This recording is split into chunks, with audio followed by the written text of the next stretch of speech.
Good morning dear students. तो आगे बढ़ते हैं। इससे पहले वाले लेक्चर में हमने जो हमारा यंग डबल स्लिट एक्सपेरिमेंट था YDSC, उसको काफ़ी हद तक थ्योरेटिकली डिटेल में हमने कर लिया था। होपफुली आपने उसको अच्छे से पढ़ लिया होगा, शॉर्ट में नोट्स बना लिए होंगे, क्योंकि उस टॉपिक को मैंने वैसे ही पूरा कंप्लीटली एक एक चीज़ को बोर्ड पर लिख करके ही करवाया था। और वेरी इंपॉर्टेंट टॉपिक है, ना सिर्फ आपके BSc के एग्जामिनेशन पॉइंट ऑफ व्यू से, बल्कि अगर आप कॉम्पिटिटिव एग्जाम देना चाह रहे हो तो उस हिसाब से भी ये वेरी इंपॉर्टेंट है। आज हम लेक्चर में क्या करेंगे, उसी YDSC टॉपिक से रिलेटेड कुछ हम न्यूमेरिकल प्रैक्टिस करेंगे। जैसा मैंने आपको पहले ही बताया है कि न्यूमेरिकल प्रैक्टिस हमारे लिए मस्ट है। अगर आपको फिजिक्स को जो कॉन्सेप्ट आपने सीखा है उसके एप्लीकेशन पार्ट को अगर समझना है तो उसका एक तरीका उससे रिलेटेड न्यूमेरिकल प्रैक्टिस भी है। ठीक है, तो बिल्कुल आगे बढ़ते हैं। 2 न्यूमेरिकल मैंने लिखे हैं, आप पहले आराम से न्यूमेरिकल करने का वही तरीका है। सबसे पहले वीडियो को पॉज कीजिए, मैं तो इस न्यूमेरिकल को पूरा सॉल्व करूंगा ही करूंगा, ठीक है ना। और बेसिक न्यूमेरिकल से लेकर के थोड़ा ट्रिकी न्यूमेरिकल भी हम इस लेक्चर में करने वाले हैं। तो मैं तो इसको पूरा सॉल्व करूंगा, लेकिन आपका क्या काम रहेगा, पहले उस न्यूमेरिकल को पढ़िए और ये टॉपिक जो आपने किया उसी में से है, कोई नया नहीं है। तो उसको पढ़िए और फिर स्वयं करने का प्रयास कीजिए और फिर वापस वही वीडियो के पॉज को हटाइए और चेक कीजिए जो मैंने किया है, जो आपके आ रहा है वो दोनों सेम आ रहा है कि नहीं आ रहा। अगर सेम है तो इसका मतलब है आपने कॉन्सेप्ट को सीख लिया है, अगर नहीं है तो फिर वापस वही बात, आप टॉपिक को वापस पढ़िए, समझिए, उस चीज़ का प्रयास कीजिए। तो आगे बढ़ते हैं, ठीक है, बिना टाइम वेस्ट किए। पहला न्यूमेरिकल है, इसको मैं पढ़ देता हूँ। क्या है, ये कह रहा है कि यंग के प्रयोग में 2 रेखा छिद्रों के मध्य दूरी 0.02 mm है। जब स्लिटों पर 6000 एंगस्ट्रॉम का प्रकाश आपतित हो तो स्लिटों से 1 मीटर की दूरी पर स्थित पर्दे पर प्राप्त फ्रिंजों की चौड़ाई ज्ञात कीजिए। ठीक है, क्वेश्चन बिल्कुल ईजी है।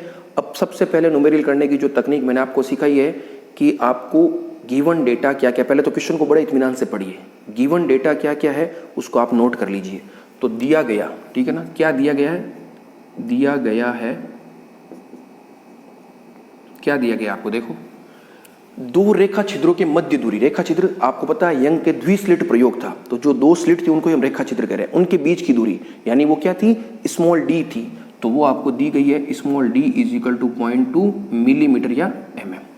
ठीक है, फिर जब स्लिटों पर 6000 एंगस्ट्रॉम का प्रकाश आपतित हो, यानी जो सोर्स से जो लाइट आपको मिल रही है, S सोर्स से जो स्लिट S1 S2 पर आ रही है, उस लाइट की तरंग दैर्ध्य आपको कितनी दे रखी है, लैम्बडा दे रखी है 6000 एंगस्ट्रॉम। ठीक है ना। और आप जब भी मान लिखे तो यूनिट को भी साथ लिखते रहे, मैंने पहले ही बता दिया यूनिट का बहुत बड़ा रोल है। ठीक है ना। फिर आगे कह रहा है आपतित हो तो स्लिटों से 1 मीटर की दूरी पर स्थित पर्दे पर। तो उस डायग्राम को आप देखिए, इस तरह का था, स्लिट थी, यहाँ पर्दा था, ठीक है ना, ये इस प्रकार का डायग्राम था आपके। तो ये तो आपकी डिस्टेंस d थी और ये जो डिस्टेंस थी वो कैपिटल D थी। तो स्लिटों से पर्दे की जो दूरी थी वो कैपिटल D थी, तो आपको कैपिटल D दे रखा है कितना, 1 मीटर। ये आपको सब दे रखे हैं। पूछा क्या है, इस स्थिति में पर्दे पर प्राप्त फ्रिंजों की चौड़ाई ज्ञात कीजिए, यानी आपको फ्रिंज विड्थ ज्ञात करनी है। आपको ज्ञात क्या करना है, ज्ञात करना है, वी वांट टू फाइंड, ज्ञात क्या करना है, बीटा, ये आपको ज्ञात करना है। तो सिंपल सी बात है, ये तो बिल्कुल सिंपल बेसिक क्वेश्चन है। गिवन डेटा आपके पास है, बीटा आपको फाइंड करना है। बीटा का फॉर्मूला आप जानते हो, हम जानते हैं कि, आप लिखोगे बिल्कुल, हम जानते हैं कि फ्रिंज चौड़ाई beta = lambda capital D upon small d। बस अब आपको फॉर्मूला पता चल गया, लैम्बडा का मान आपके पास है, d का मान आपके पास है, स्मॉल d का आपके मान आपके पास है। आप मान रख दीजिए, ये लीजिए मैं रख देता हूँ, इसको पूरा ही कर देता हूँ एक बार। लैम्बडा कितना है, अब देखिए 6000 एंगस्ट्रॉम है, तो मैं इन सबको मीटर में ले लेता हूँ एक बार। तो इस 6000 एंगस्ट्रॉम को मैं क्या लिख सकता हूँ, 6 × 10⁻⁷ मीटर। समझ गए होंगे आप, एंगस्ट्रॉम होता है 10⁻⁻10 और ये 3 जीरो हट जाएंगे तो 10⁻⁷ मीटर। ये आपका क्या है, मिलीमीटर में है, और मिलीमीटर का मतलब होता है 10⁻³ मीटर। तो ये हो गया 0.2 × 10⁻³ मीटर, और ये तो पहले से ही मीटर में है। तो बस अब मान रख दीजिए, तो मैं मान रख देता हूँ, लैम्बडा कितना हो जाएगा, 6 × 10⁻⁷, कैपिटल D है 1, स्मॉल d आपका 0.2 × 10⁻³ ये पॉइंट जाएगा तो ऊपर एक 10 आ जाएगा। बस सिंपल सी कैलकुलेशन है, मैं इसको कर देता हूँ। ये आपके हो गया 3, पावर को एडजस्ट कर लीजिए, 3 × 10⁻⁷ + 3 + 1, तो कितना हो गया, -7, ये ऊपर जाके +3, ये +1, तो ये हो गया आपका 3 × 10⁻³ या इसको आप कह सकते हो 3 mm। तो बीटा आपके क्या, मैं यहाँ लिख रहा हूँ, बीटा आपके आ गया 3 मिलीमीटर। ये आपका हो गया आंसर। ठीक है, तो इस तरह से बिल्कुल सिंपल सा डेरिवेशन था, मतलब सिंपल सा क्वेश्चन था, उसको आपको करना है। तो आपने करके देखना, इसको ट्राई करना। तो ये पहला क्वेश्चन था जिसको मैंने डिटेल में एकदम कर दिया है, बिल्कुल बेसिक क्वेश्चन। अभी हम इसके कम से कम 6 से 7 न्यूमेरिकल करने वाले हैं।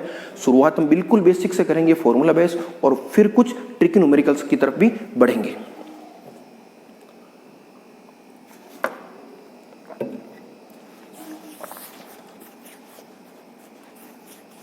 ठीक है, तो ये हो गया।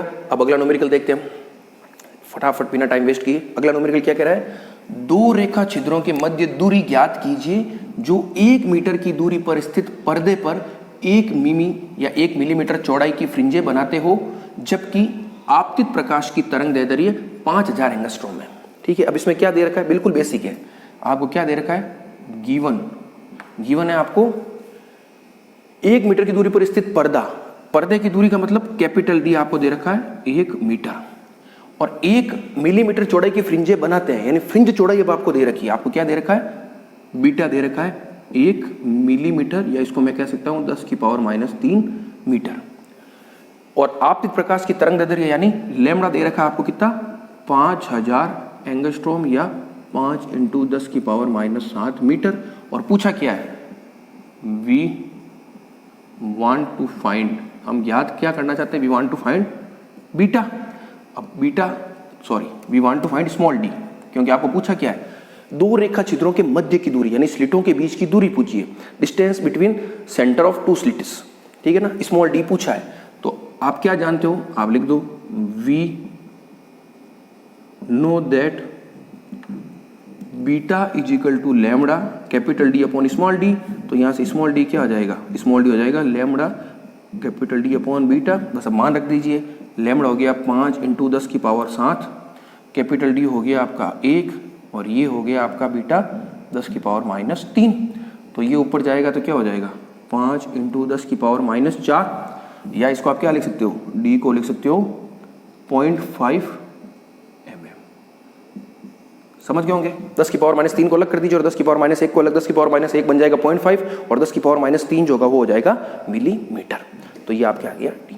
बिल्कुल बेसिक क्वेश्चन था, लेकिन इस तरह के क्वेश्चन पूछे जाते हैं जनरली हमसे। इस प्रकार के क्वेश्चनों में गलती भी हो जाती है। तो इस 2 क्वेश्चन मैंने आपको कर दिए। अब इन दोनों क्वेश्चनों का बड़ा आराम से देखिए, समझिए। अब अगला क्वेश्चन जो हम करेंगे वो थोड़ा सा ट्रिकी होगा, उसको हम देखते हैं। तो नेक्स्ट क्वेश्चन हम देखते हैं। नेक्स्ट क्वेश्चन क्या कह रहा है, इसको आप ध्यान से पढ़िए पहले एक बार। ये कह रहा है कि यंग के प्रयोग में फ्रिंज चौड़ाई 2 × 10⁻⁴ मीटर है। यदि स्लिटों के मध्य की दूरी को दुगुना तथा पर्दे की स्लिट से दूरी को आधा कर दिया जाए तो फ्रिंज चौड़ाई पर क्या प्रभाव पड़ेगा? ये थोड़ा क्या है, कॉन्सेप्ट को यूज करने वाली चीज आपसे पूछी है, बिल्कुल इजी है।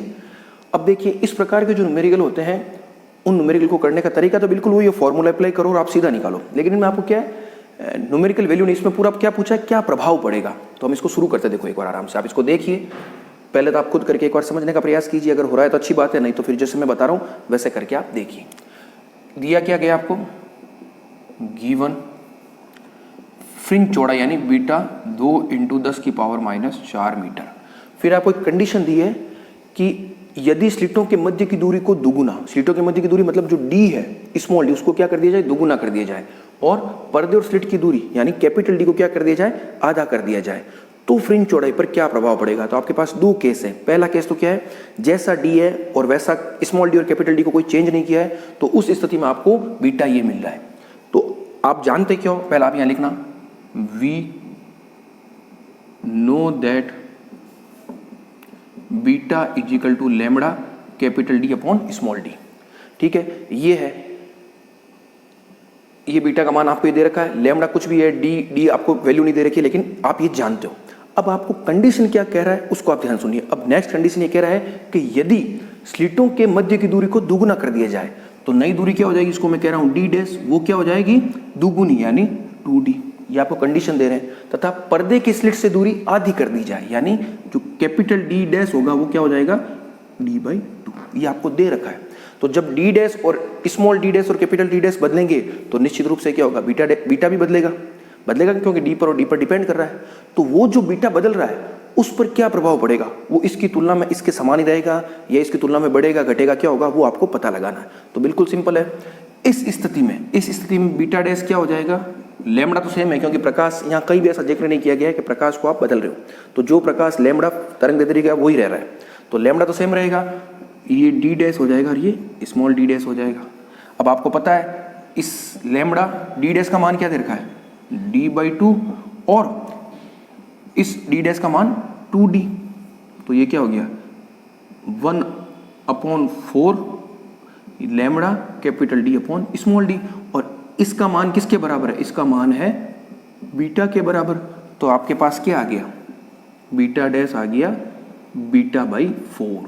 तो प्रभाव क्या होगा कि जब स्लिटों के मध्य की दूरी को दुगुना और पर्दे की स्लिट से दूरी आधी कर दी जाए, तब व्यतिकरण प्रतिरूप में जो आपको फ्रिंज मिल रही है या जो फ्रिंज चौड़ाई है वह पहले की तुलना में 1/4 रह जाएगी। बीटा डैश क्या है, β/4, तो उसकी तुलना में क्या रह जाएगी, 1/4 या 1/4 रह जाएगी। तो ये इसका प्रभाव हो गया। तो इस प्रकार का न्यूमेरिकल भी आपको आना चाहिए, बिल्कुल बेसिक है लेकिन आपको पता होना चाहिए। तो ये न्यूमेरिकल भी बड़ा ट्रिकी था, और इस प्रकार के न्यूमेरिकल में आपको पेन भी काम में लेने की जरूरत नहीं, बिल्कुल सीधा आप देख करके ही बता सकते हो।